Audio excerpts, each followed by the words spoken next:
Baik, baik, baik, baik. Udah. Assalamualaikum warahmatullahi wabarakatuh. Selamat siang, pagi, sore, malam, teman-teman dan Ibu dosen, Ibu Erni. Perkenalkan, nama saya Muhammad Abid Akhtar dengan NBI 14121001111, absen 12 dari kelas Permodelan Kuantitatif kelas A. Di sini saya akan mempresentasikan tugas analitik hierarki proses atau AHP. Oke, kita lanjut. Untuk pertama, kita menentukan prioritas proyek penelitian. Di sini diminta untuk menggunakan 4 faktor dan masing-masing faktor memiliki 6 kriteria utama.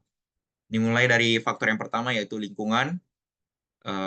Kriterianya yaitu pengurangan jejak karbon, ekonomi sirkular, pelestarian keanekaragaman hayati, inovasi hijau, manajemen risiko lingkungan, dan yang terakhir label rumah lingkungan dengan simbol A1, A2, A3, A4, A5, A6. Kemudian faktor yang kedua yaitu sumber daya manusia.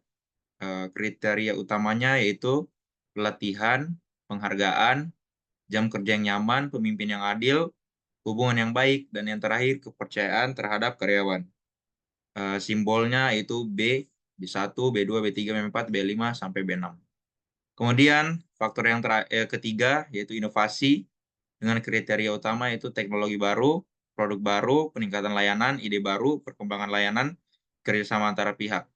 Dengan simbol I1, I2, I3, I4, I5, I6. Dan faktor yang terakhir yaitu hukum dan regulasi. Kriteria utamanya yaitu kepatuhan akan regulasi, kemudahan perizinan, kemampuan adaptasi akan regulasi baru, kontribusi terhadap penegakan hukum, risiko hukum yang baik, dan yang terakhir harmonisasi dengan standar internasional dengan simbol D1, D2, D3, D4, D5, D6. Kemudian dua permasalahan. Sini kita menentukan skala prioritas dari sejumlah bidang utama yang ditunjukkan pada tabel proyek penelitian. Nah, di sini penyelesaian permasalahan di sini bisa kita lihat bagannya, penentuan prioritas, dan seterusnya. Kemudian lanjut, sini menentukan angket untuk faktor lingkungan. Nah, di sini kita lihat hubungan antara perbandingan dengan kriteria utama dengan nilai relatif tingkat preferensinya. Kemudian next, di sini matriks awal faktor lingkungan.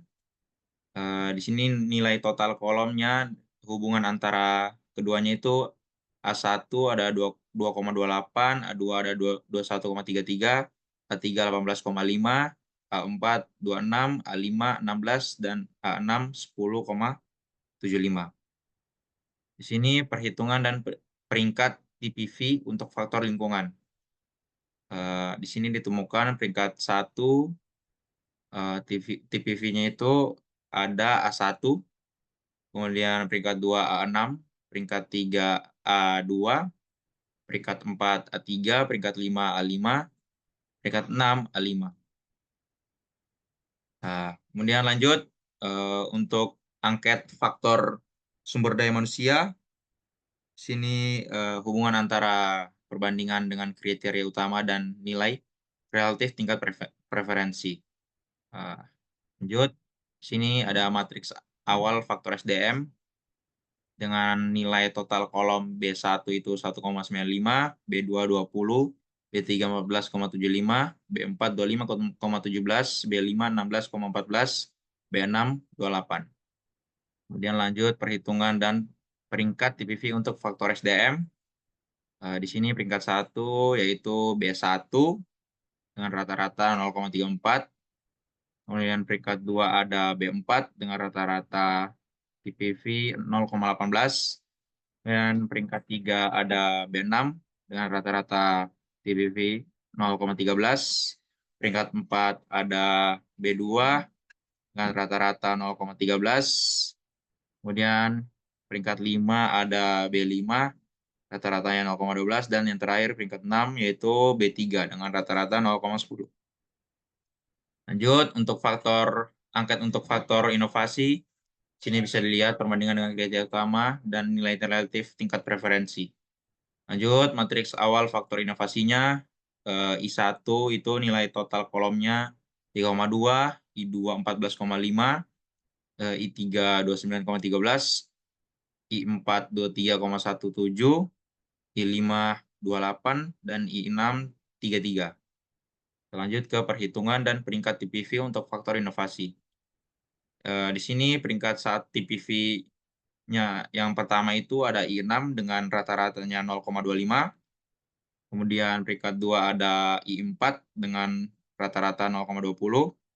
Peringkat 3 ada I3 dengan rata-rata 0,16. Peringkat 4 I1 dengan rata-rata 0,16.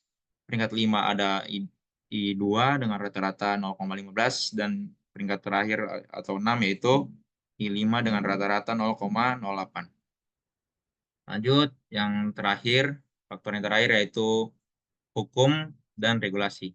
Di sini kita lihat perbandingan dengan kriteria utama dan nilai relatifnya. Langsung lanjut saja, matriks awal faktor hukum dan regulasi. Nilai total kolom D1 itu 3,09, D2 23,13, D3 27,25, D4 22,11, D5 11,11, dan yang terakhir D6 29. Kemudian perhitungan dan peringkat TPV untuk faktor hukum dan regulasi. Di sini peringkat satunya yaitu D2 dengan rata-rata 0,22. Peringkat 2 yaitu D3 dengan rata-rata 0,20. Peringkat 3 ada D4 dengan rata-rata 0,19. Dan peringkat 4 ada D1 dengan rata-rata TPV 0,19. Dan peringkat 5 ada D5 dengan rata-rata 0,16. Dan terakhir D6 dengan rata-rata 0,04. Oke, sini kita ada kesimpulan eh, peringkat 1 yang tadi saya jelaskan seperti sebelumnya. Oke, jadi itu saja presentasi dari saya. Lebih dan kurangnya mohon maaf. Assalamualaikum warahmatullahi wabarakatuh.